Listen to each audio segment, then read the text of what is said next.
Truth be told, when I wonder what the future holds, it takes me out of the present. New moon waxing, full moon waning, crescent. Life cycles, teammates or rivals. Soul search, state of us, World War III, the goal's always survival. That's nature, day you're born when you meet your maker. Tears start chasing paper, burning trees or melting glaciers. But truth be told, when I wonder what the future holds, it's impossible to process, so I stay focused on my progress.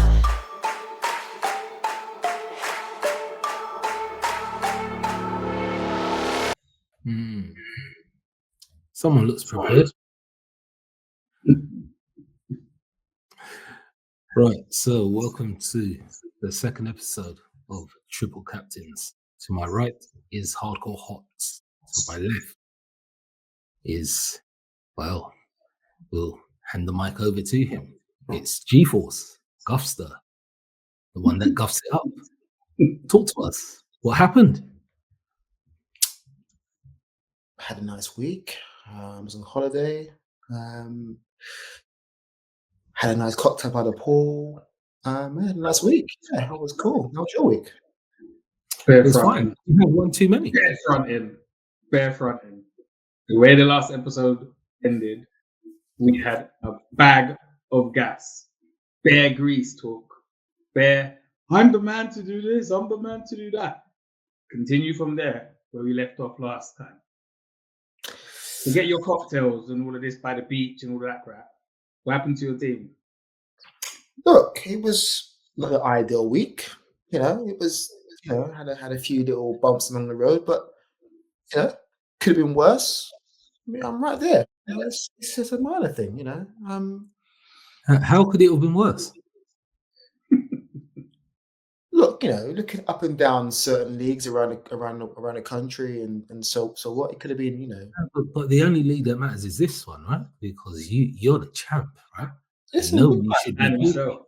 Listen, you're acting like you're like 100 points ahead of me. It's 10 points, my friend. 10 points.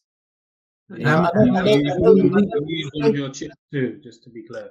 I know leading the league is something rare to you, so I get this. You know? Really? So enjoy it. I tell you what. In fact, here's my advice to you. Okay. We don't need advice from you. To be honest, I don't think you should be giving no advice either. You asked me a question, so I'm asking a question. No, we didn't. You said advice. I think advice is going too far with answering a question. You answer the question, but don't give advice. I don't think you should give no one advice. In reality, you shouldn't even be giving advice on representing us anymore. The way it started for you, in my opinion. A bench boost that gets you 4 games. Is it 1 point between me and you? Is that right? Oh, bench boost in game week 1 that gets you 4 points. Right? Dead. Just checking. Okay. Fighting talk here, Mr. Guffs. Okay, so on a serious note, talk us through it. How did you find the game week? Apart from your faux pas. Look, Friday night I was livid. I'm not gonna lie. You know, when Frimpong came off on the 59th minute, I wanted to throw something at the TV. You know, I was upset. And that in many ways set the tone for my particular game week. Yeah, it's frustrating. I mean, I think we all were tweaking our team up until the deadline. And certain versions of my team that I had, you know, equity came in my team and took him out, and you know, you pay the price, isn't it? But this is the pain of FPL. It's why we love this game, right? Because it's just, you know, there's always regrets. No matter how good or bad the game is, there's always going to be like what ifs, and so yeah, it was an up and down game week. But look, football's back, and I'm happy to sort of like watch some proper football. But it's a reminder of the peace I had in my life. You know, FPL. Now it's back. The strength is back. So yeah, that's kind of like how I feel about the game week. But look, it's game week 1. Almost an upwards. Looking forward. So any standout performances? Anybody that has got your attention? Look, I think the biggest thing that I took from this game week was there's a few things. The main thing was Man City. I mean, I know it's Wolves, and people will say, "Oh, Wolves are a poor team, and they're going to be bottom of the league, blah blah blah." But it was just the power and the pace in midfield, and the speed they now have in transition, which they hadn't had last year. And I think I underestimated how good they might be this year. Obviously, we all thought they'd be in the mix, but um, I did come away thinking, do I need to sort of think about my team in terms of maybe refixing it? Also, Liverpool's defence. I think I said last week, and I think even Hotsman touched on it, that they have got some issues at the back. This GW1, and there's always kind of those, everyone's up for and happy and lively, and there's always these outlier games. But Game Week 2, if I don't see some things changing, things are going to change my team. Put it that way. It's interesting because you changed a lot about your team last week, didn't you? You didn't have Frimpong. Well, just like you guys, we made it very clear last week that we were still tweaking our teams. This is what you do. It's an evolving thing. You did tweak your team a lot. You also said you weren't going to do a bench boost, but you had contemplated it, but you decided to do it, as we clearly seen. Yeah. Bench boost. Leave him alone. He seems to be rocking, he's in a room with Tim Foyle or something. Let's move along. How was it for you, Hots? It was a decent start in week 1. Was a bit disappointed with a few things. The Nottingham Forest double at the back, losing a clean sheet was a bit of a, sour bit taste in my mouth for me. But yeah, overall, my team did all right. Day 3, I didn't particularly like, the Chelsea boys, the Nottingham Forest double at the back, like I said. But overall, I can live with that start. I did make one mistake, to be honest. Towards the close of the deadline, I decided to change one of my defenders and put Conser in. And we all know what he did. So, yeah, luckily he was my third sub, so it didn't really matter. How was your game, Mr. Mal? I won the championship. I won the trophy already. Mr. I'm top of the league. Hip hip hooray! Happy moment, isn't it? Okay, let's be clear. I'm a clarity architect, so I just bring that to the table. Unfortunately, last week you decided to put yourself in my crosshairs, so it's now on. It's not about winning. I said that I won a league. Not getting excited because of where I am. It's just a chance to make you look like a plonker. So it's all good. In terms of how my game week went, I was annoyed by Slot. I think that he's going to become a slippery manager for us to understand during these next game weeks. Looks like he wants to do a lot of rotation and so on. That doesn't bode well for one of my picks, which was Frimpong. I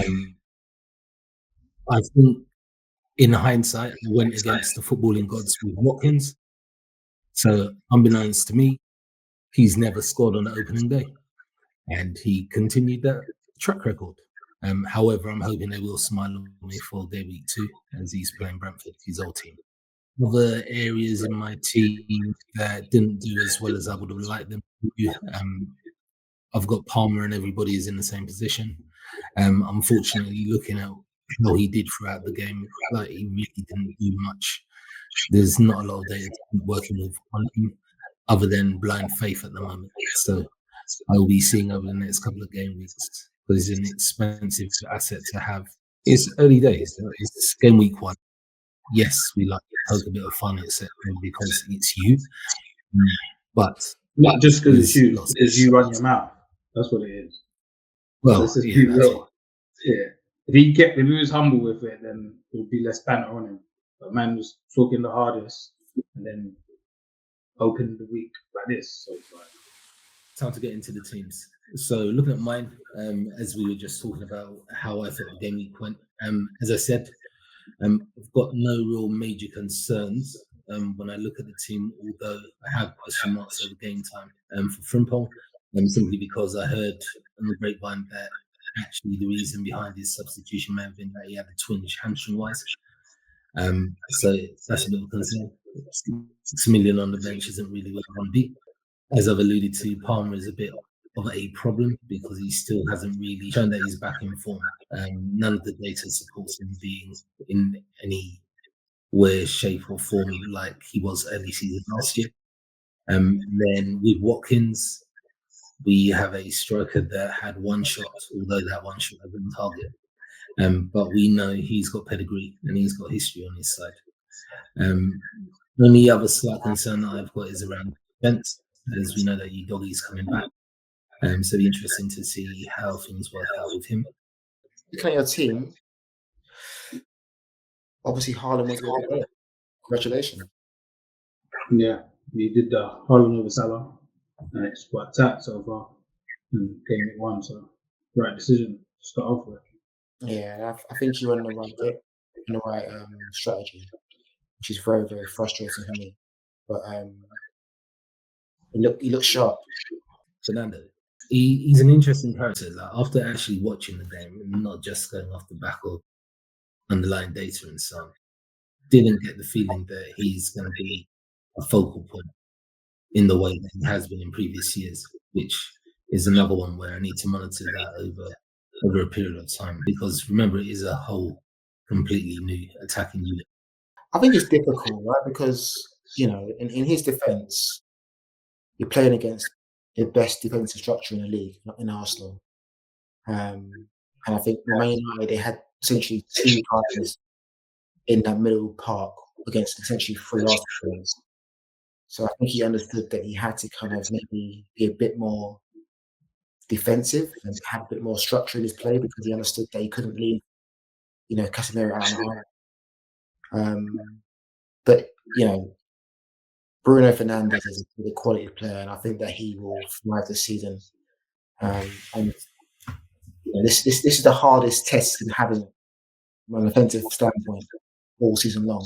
And it's game week 1 with 2 new wingers and potentially a striker, so new front 3. And Bruno does it every season for them, so he's someone that I contemplate having on my team as well. And I still would contemplate having him. Yeah. What about your good self, Hots? Obviously, Sanchez started at the back, got me my clean sheet. The other Chelsea boys didn't perform how they were meant to, but I got my clean sheet. Obviously, Sanchez was one of my recommendations. In fact, I clocked from you, man. The defence, I'm going to lie. First game, Salah got his late goal. I was happy. Day 2, I had 3 players playing, and they all did well. So I thought, yeah, this is a great start. Then third day, you know, FPL hit. Nottingham Forest lost a double clean sheet. But the worst thing for me was Arsenal beat United, which I was really happy about as an Arsenal fan.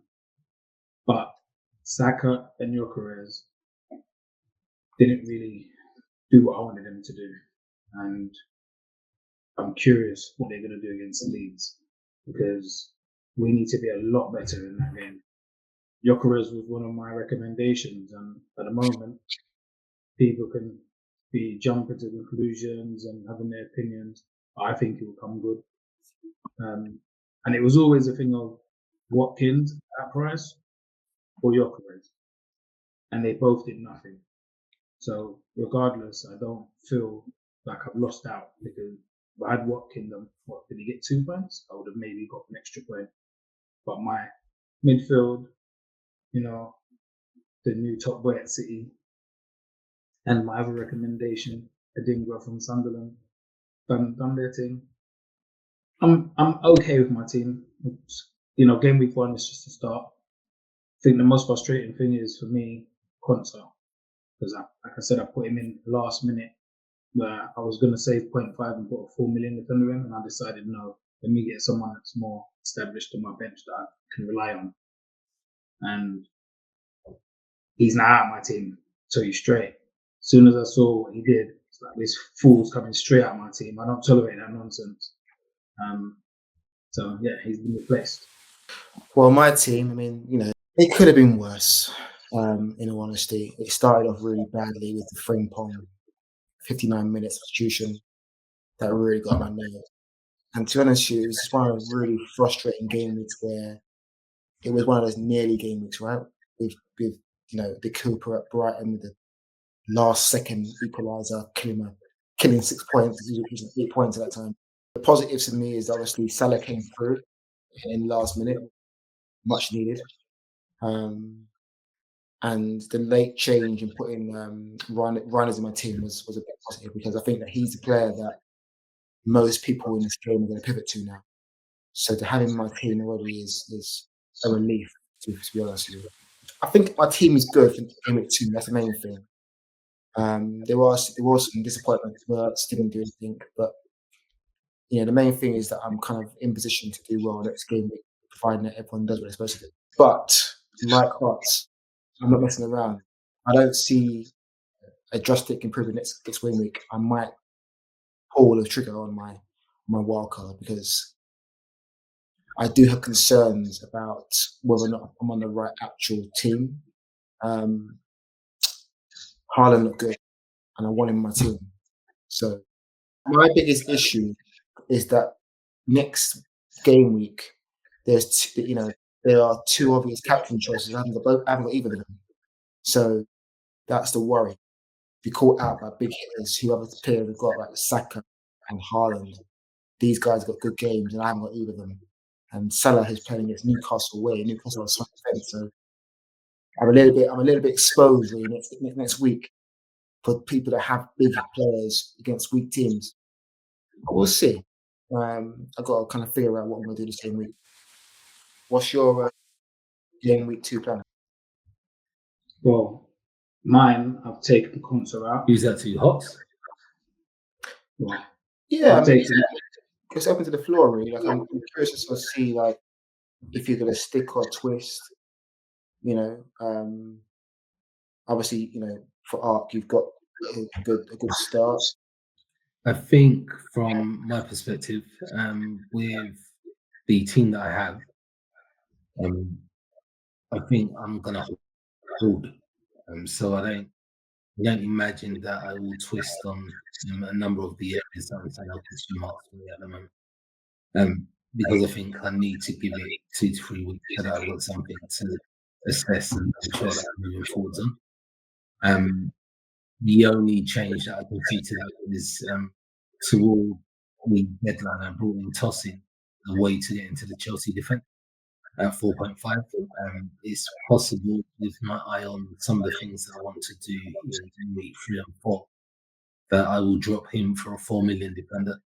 So I've got that extra 0.5 and have an option to use that in other areas of the game, whether that midfield or as a striker. That makes sense. To be honest, it was, for me, I only put him in because I thought, let me put in a defender that I believe was going to be reliable. But after he did that, I said, you know what? Once I put him in, I wanted to take him back out, but I didn't have time to. So it was, for me, it's like, you know what? I'm not suffering the consequences of your actions. I don't want to not have you on my bench next week.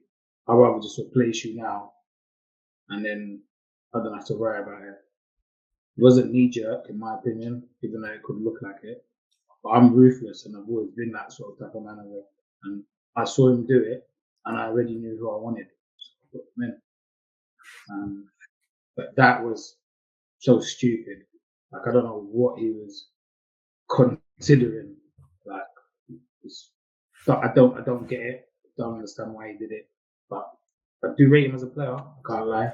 Hence why I thought he would be a stable person to have for my long term. But that was, for me, he's like the donut of the week. Like, it just don't. You know what? Yeah. I haven't got Conte in my team yet, but it frustrated me because I had got 2 Villa assets in Rodgers and Watkins, and it just meant that it was basically just completely, They had to defend. Yeah, that's the defense. It completely shut any opportunity from getting any returns from my forward game, right? So that was a frustrating thing from my side of things. I wanted to sort of touch on something that you and I were speaking about off camera, Ark, and you mentioned a really interesting thing about sort of some of these sort of lesser players, I would say, who sort of come at the traps flying, but maybe doesn't necessarily translate into big points down the line. I was wondering if you can maybe expand on that a little bit and sort of talk more about what you kind of mean by some of these things. Yeah, I mean, look, to be honest, Game Week 1, it always dazzles, right? It's like the fireworks show of the season.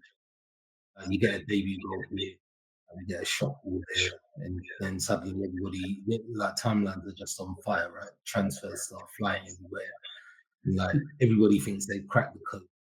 Like, but really, like the data says otherwise, right? Like the things that happen in Game Week 1 are usually just spots, unless they're really people that we know historically they are that guy. And so, for instance, a Haaland or a Salah, etc. Right. So, like, I like to look at it and just call it out for what it is. It's just an illusion of early points, right? So, I think if we think back to like, I call it like a hall of mirrors, right? So, if you look back at Timu Puki, right? So he had 5 goals in his first 3 game weeks for Norwich by September. Like about 2 million managers owned him, and then by Christmas he was gone, and he ended up being 17th amongst all of the forwards. Like he did something similar with Wan-Bissaka. Like he's playing for Palace, got 12 points. It was 4 million. Everybody thought it was a miracle, but then he never ever hit double digits again until April. Right, so and he finished outside of the top 10 for all defenders. So the debut was just an illusion, right? Like you got a similar story with Neil Mope. Like he had 3 goals, he had an assist in his first 3 matches for Brighton. People thought he was a budget striker to unlock everything, and then by May he got 8 goals, right? And he was long forgotten. Got a similar thing with Andreas Townsend, but one of the things that I thought was really keen to kind of put out there and make sure that people can see. Semenyo, he's done this before, right? So we can see that there have been loads of transfers in for him at the moment. And don't get me wrong, like the next couple of game weeks, he's got friendly fixtures. When he started out in 2023, 2024, he had 15 points in the first 2 games for Bournemouth. Like, he even scored at Anfield. Right? And then he looked like he was going to be like the enabler of the season.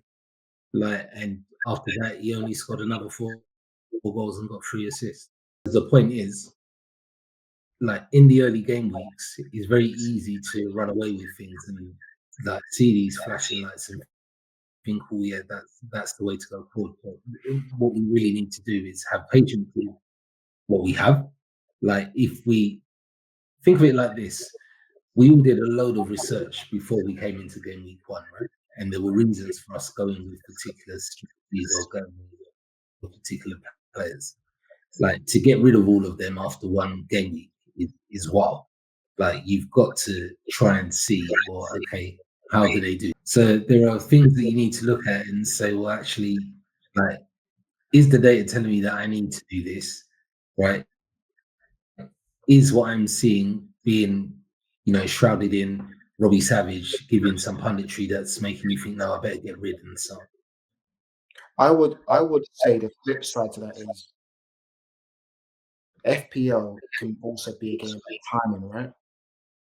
And these assets that have periods of form, if you can hit it at the right time and get in and get out, can be very valuable in terms of getting a score. Right? So, I think Almiron is a very good example because, he went through like maybe a 7-game period where he was on fire.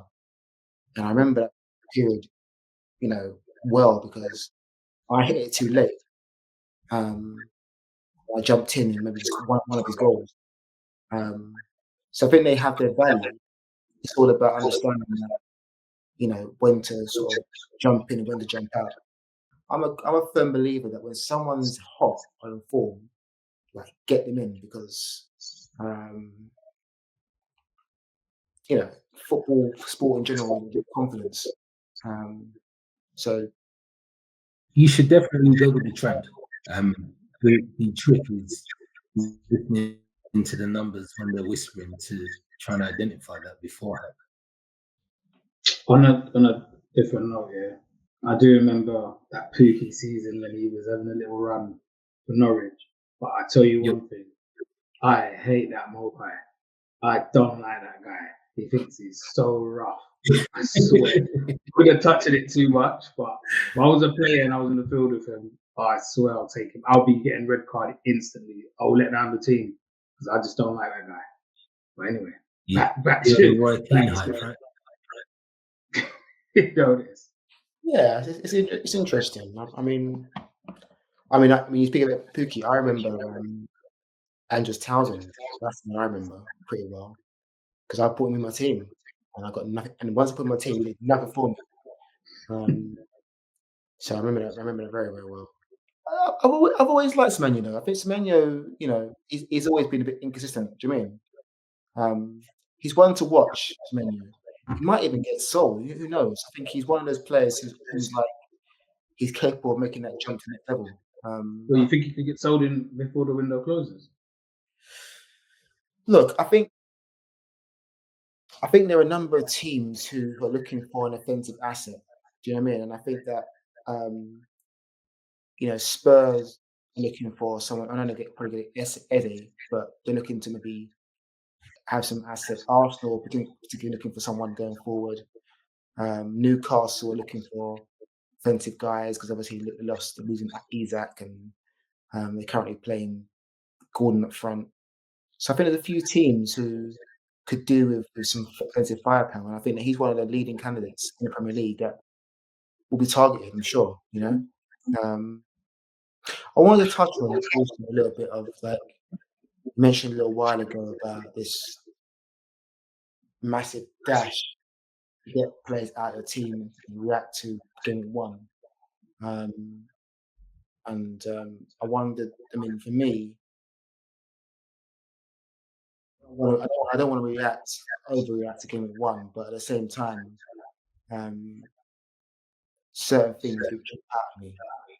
If we look at kind of how things are, we've got a lot of people jumping to Reinders who looked. I mean, let's be honest, he looked amazing, right? And I know it was Wolves, and I know it's game one, but he seems to be really a guy who's going to be well outperforming his price tag at 5. Liking him too much like Rogers of last year. Rogers, was great with it. And most weeks he's returning in goals and assists, and I think Reinders will do the same this week. And that's it. I mean, what do you make of this trend now that has been brought in? I mean, do you think they're good moves or bad moves? What do you think it is? I think with Reinders, it was a good move. He's now 5.6. If you didn't have him in your team, you need to get him in. He looked the last game of pre-season, he got a couple of goals. He's opened his Premier League debut, and he's done his thing. So it's like for me, he's a must. But I think, as Mark said, this early on, I wouldn't get carried away about everyone that's done well. There's people thinking taking Watkins out or Gyökeres out for Wood, and then next week Wood might not score and they might score. So, I think we all need to just relax a little bit and just let the game weeks unfold. But when it comes to Reinders, you've got to get him in. And as for people coming out of your team, it's like if they're not injured, then realistically, and this is against your plans, I wouldn't. Cons is the only one I would get rid of. Because he shouldn't have been in my team in the first place, but I can't be mad that it was a choice I made. So I just rectified it, and that's that. I think Garvey, though, is an interesting one because he was one of the highest owned players last year. Definitely one of the highest owned defenders. And pretty much nailed on for Man City last year. He's carrying a knock right now. I don't know how long he'll be out for. But, he's an interesting one. Isaac, I mean, I don't understand why people had him in the team in the first place. I mean, he's not in the squad for Newcastle. He's currently still played no pre-season season. So if you put Izzy in your team, then you're a fool. We know that there are a lot of people that kind of like set and go. You mean they set the team and go? But I mean, there might have been someone, like Guffs said, he activated his bench boost and then didn't deactivate it. They might have just put Isaac in and then just didn't take him out. People make mistakes, evidently, right? Yeah. So, have one of you got Pedro? I think both Hots and I got Pedro. Yeah, but Pedro not coming out. None of you, you're not considering him that. No way. Game week 1 it's not a no way for me. It's just it's game week 1. Am I taking Palmer out then? Am I taking Saka or Gyökeres out then? So it's game week 1. Let's see what happens game week 2. Chelsea got West Ham next game week, right? West Ham looked an absolute mess last game week. Chelsea have got a good record at ground as well. So Did they really? yeah, look, I think one of the things that I noticed, I didn't watch the game, but I saw the highlights. But I did watch Monday Night Football, and one of the things I picked up on was the aerial duels. West Ham were losing all over the pitch, an issue for West Ham defensively. So something to watch out for. But Chelsea got a good record at West Ham's ground. And I think having drawn the first game, Chelsea are looking to try to get some points on the board and keep pace. So I wouldn't be dropping Pedro right now. And Wood had a good game, but he's now got a fairly tough game next game week. And it's to your point, Ark, right? I think when I pick my team, I pick my team and players based on a bunch of games ahead of them. Right? Chelsea still have good games. Yeah. It wouldn't make sense for me to drop Pedro when there's still a lot of good games ahead of him. I think you have to get Reinders in the team.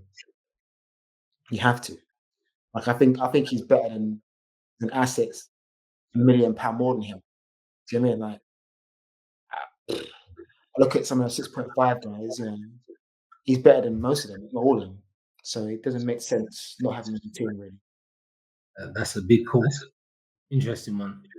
Because I think that with Eze going, Star probably starts becoming more talismanic for them. So V1 where I'd have to get into my spreadsheet, as you know.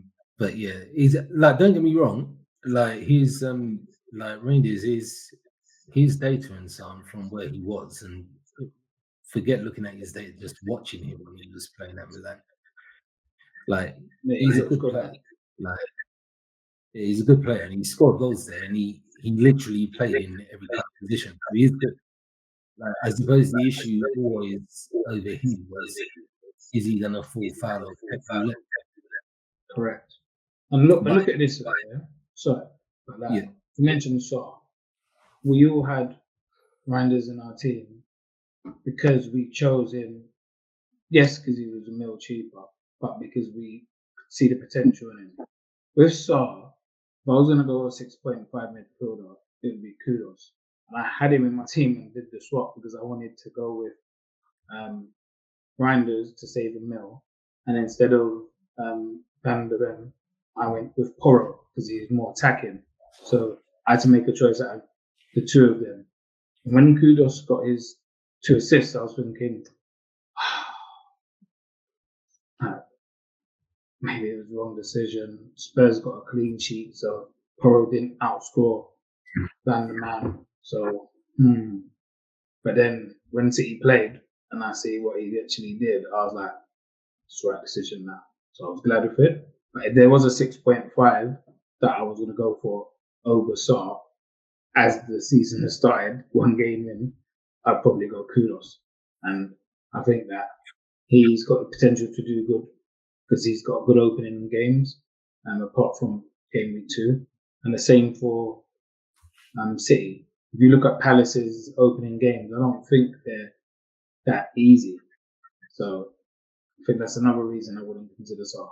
I think it's a good time to have a look at our league, and sort of see, Who's gone top in game week 1? Yeah, the top of the league, we have Gonna Win. I like your team name. Good start. 84 points was a strong week. Good start. I like this team. I think it's a very, very, very well structured team. You've got Mondo FC also done very well. Another accidental chip user. Triple captain. But you know what? It came off there, to be fair. You got to rate when you take the risk and it pays off for you. Do you know what I mean? Fair play. I think it's definitely balls of steel for playing triple captain on the first game. Listen, it's either you don't care or you've done some real good research. Fair play. And as we know, there are winners, but there are also losers. If we kind of look at the other end of the scale, sorry to say, but we got to be fair. Slots machine, dear oh dear, 26 points. Not very good, is it? It's not very good at all. It's game week 1 though. Hang in there. GW1 all up. So that's the type of thing we was talking about. Started with someone that's injured. Bit unlucky. Got like look at it for this week. If this is a manager that's put a team in that isn't going to do anything and just let it run, he'll have Gabriel in, who should get a clean sheet against Leeds, stuff like that. So it might fix up for him.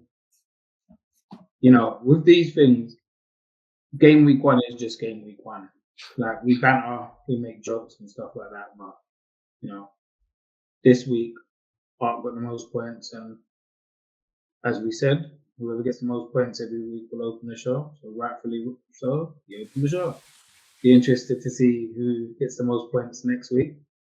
Some challenging games like in the Prem, so it'll be interesting. I just want to say before we exit, the league is still very much open. So please subscribe. Please join the league.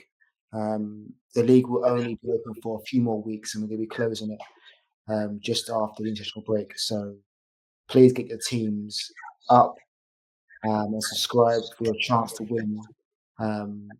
If you can get first, second, or third place in our league table. So get in there and join. It's free of charge. There's no cost. Why not? Is what I say. So the details are scrolling along the screen right now. And all you got to do is literally just like, subscribe on YouTube and Instagram, and you have a chance of winning some cash prizes. So, lads, game week 2. Yeah. We shall see. Yeah, we shall see. Yeah, I'm hoping for Art to be back in left hand side where he belongs. You mean on the podium in bronze? It feels such a weird thing to say. My brother, once you've been able to say anything like this, I've never seen you in the league. Never. So, in fact, I'm calling you Leicester from now on. Leicester? Yeah. I'm not even calling you Guffs. It's Leicester. You look like a Leicester as well. Oh, okay. Okay. But like, we'll see. You waving at? Huh? Who you waving at? What you doing? I'm waving you goodbye. Like, oh wow. You're behind me. You mean? I ain't looking at you, I'm looking past you. That's what I'm doing, bro. You mean? Right, so as for Mr. Greasy over there, like, you keep smiling. Like, I don't know who he's talking to. My words are still true, yeah? When I zoom past you, see that change? Bro, your words last week ended with, I'm the champ, and to do this, you've got to go through me. And then you do a bench boost. See that change?